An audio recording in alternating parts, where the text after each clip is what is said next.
Bihar board inter admission या फिर 11th admission 2024 के लिए मेरिट लिस्ट का इंतज़ार कर रहे बच्चों के लिए बहुत बड़ी अपडेट आई है, बहुत बड़ी खबर आई है। इस बार जो है ना, हर एक छात्र का एडमिशन के लिए बिल्कुल अलग प्रोसेस होगा, अलग प्रक्रिया होगा।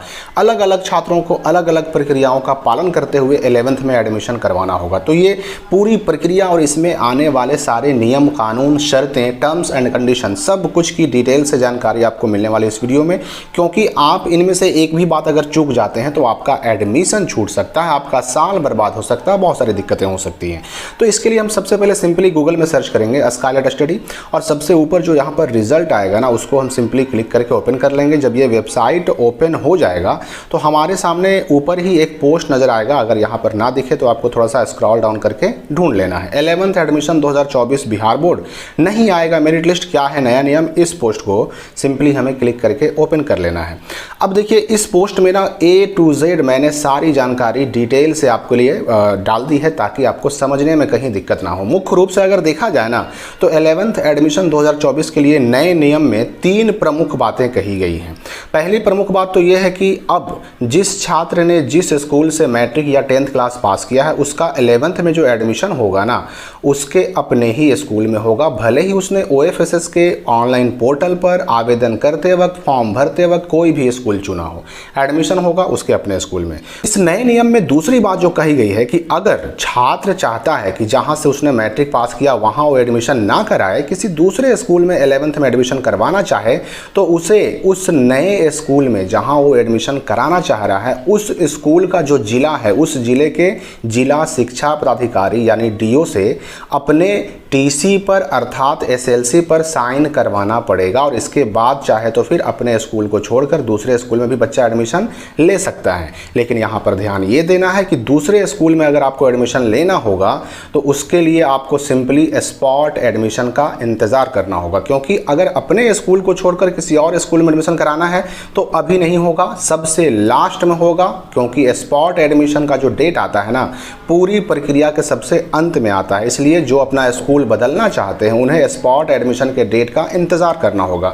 इस नए नियम से संबंधित जो विज्ञप्ति आई थी, जो विज्ञापन नोटिफिकेशन आया था, वो यहाँ पर डाल दिया गया, उसको भी आप देख सकते हैं।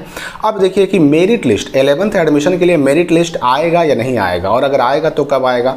तो सबसे पहले तो आप जान लीजिए कि 11th एडमिशन के लिए जो इस साल नई प्रक्रिया, नया नियम लाया गया है, इस नई प्रक्रिया में कुछ छात्रों का मेरिट लिस्ट आएगा तो कुछ छात्रों का मेरिट लिस्ट नहीं आएगा।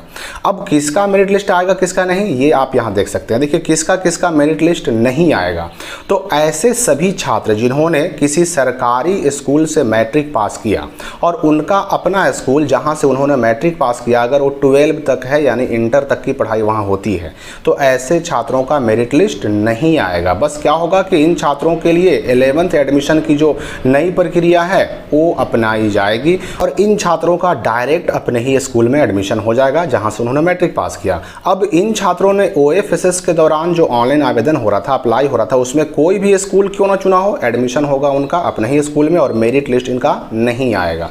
लेकिन अब इनकी प्रक्रिया क्या होगी, एडमिशन कैसे होगा, इस पर अभी नोटिस आना बाकी है। इसलिए डिटेल्स अभी जो है इसका नहीं आया है कि आखिर अपने ही स्कूल में होगा तो कैसे होगा, क्या उसके लिए प्रक्रिया अपनाई जाएगी, प्रोसेस क्या होगा, उसकी जानकारी अभी आनी बाकी है।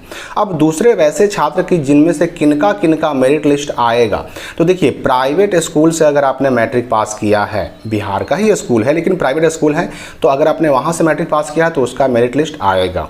ऐसे सरकारी स्कूल जहां से आपने मैट्रिक पास किया, वो सरकारी स्कूल तो है लेकिन वहां पर केवल 10 तक यानी मैट्रिक तक ही पढ़ाई होती है, तो ऐसे स्कूल के बच्चों के लिए भी मेरिट लिस्ट आएगा।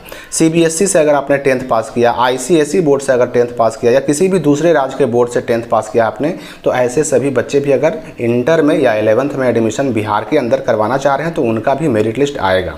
और मेरिट लिस्ट कैसे आएगा, तो जैसे हर साल इससे पहले आता रहता था, सबसे पहले फर्स्ट मेरिट लिस्ट, फिर सेकंड, फिर थर्ड मेरिट लिस्ट, वैसे ही इस साल भी आएगा।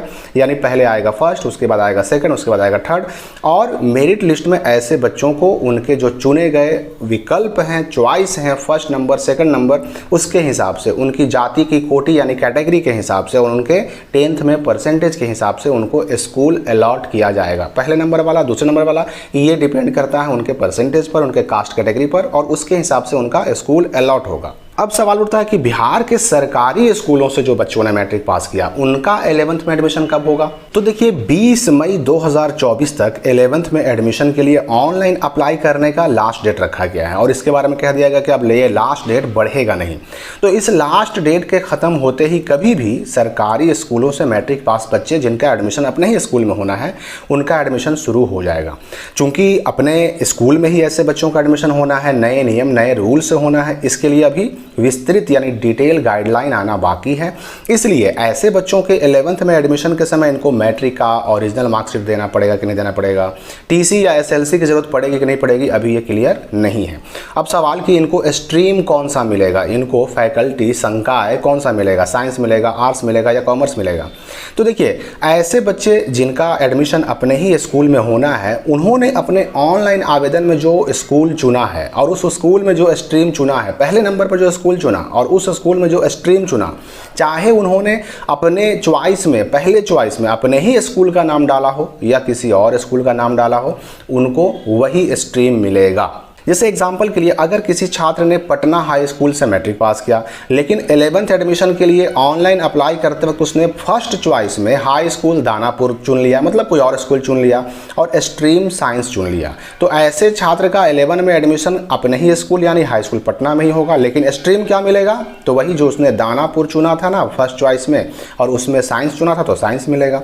या फिर अगर कोई छात्र हाई स्कूल पटना से मैट्रिक तो पास किया और 11th एडमिशन के ऑनलाइन अप्लाई में उसने अपने चॉइस में पहले चॉइस में अपने ही स्कूल का नाम यानी हाई स्कूल पटना ही डाल दिया और स्ट्रीम डाल दिया साइंस, तो ऐसे छात्र का एडमिशन अपने ही स्कूल में होगा और साइंस स्ट्रीम ही मिलेगा। लेकिन अगर मान लीजिए कि उसने अपने पहले चॉइस में कोई और स्कूल डाला, आर्ट्स चुन लिया, तो इस एडमिशन तो अपने ही स्कूल में होगा लेकिन आर्ट्स मिलेगा।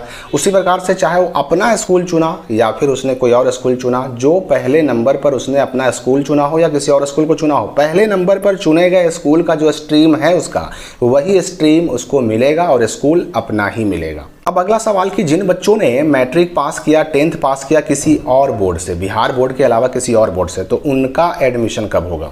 देखिए 10th पास छात्रों का जो एडमिशन होना है जो किसी अन्य बोर्ड से हैं, सीबीएसई से हैं या फिर आईसीएसई से हैं, किसी अन्य राज्य के बोर्ड से हैं, तो ऐसे बच्चों का एडमिशन होना है मेरिट लिस्ट के आधार पर। साथ ही वो बच्चे भी जो बिहार बोर्ड के प्राइवेट स्कूलों से मैट्रिक पास करते हैं या फिर वो बच्चे जो बिहार के सरकारी स्कूल से मैट्रिक पास तो हैं लेकिन उनका स्कूल 10 तक ही है, तो ऐसे सभी बच्चों का एडमिशन होना है मेरिट लिस्ट के आधार पर। इसलिए इनके लिए सबसे पहले आएगा फर्स्ट मेरिट लिस्ट, उसके बाद आएगा सेकंड मेरिट लिस्ट, उसके बाद आएगा थर्ड मेरिट लिस्ट और तीनों मेरिट लिस्ट जारी होने के बाद आएगा स्पॉट एडमिशन का डेट।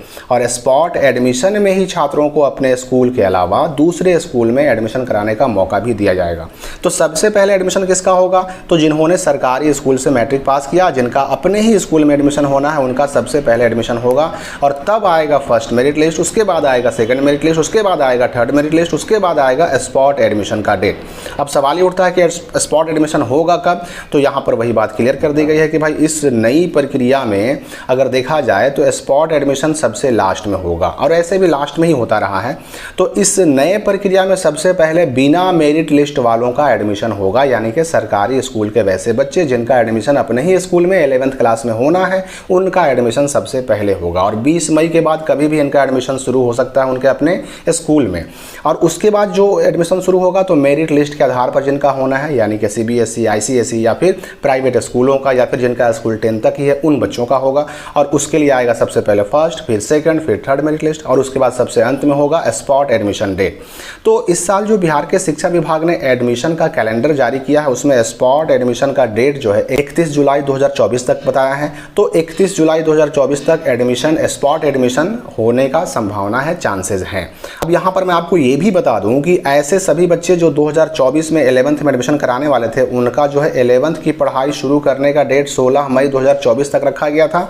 तो इसलिए कहा गया कि जिन बच्चों का एडमिशन अपने ही स्कूल के 11th क्लास में होना है उन बच्चों का क्लास एडमिशन से पहले शुरू कर दिया जाए। इसके लिए मैंने एक सेपरेट वीडियो बनाया था, तो क्लास भी आपका अपने स्कूल में जहाँ से आपने मैट्रिक पास प्रयास किया वहाँ शुरू होने की संभावना है। हो सकता है कि आपके स्कूल कॉलेज वाले आपको बुलाएं तो इसकी जानकारी अपने स्कूल से प्राप्त कर लें। लेकिन ये उनका क्लास होगा जो बिना मेरिट के एडमिशन कराने वाले हैं, अर्थात जिनका स्कूल सरकारी स्कूल है, जो अपने ही स्कूल में एडमिशन करवाने वाले हैं, उनका क्लास अपने स्कूल में शुरू होगा। CBSE, ICSE या अन्य बोर्ड वाले या प्राइवेट स्कूल वाले या फिर जिनका स्कूल 10 तक ही है, उनका क्लास 11th में शुरू 16 मई से नहीं हो रहा है। तो 16 मई से शुरू करने की बात कही भी गई है।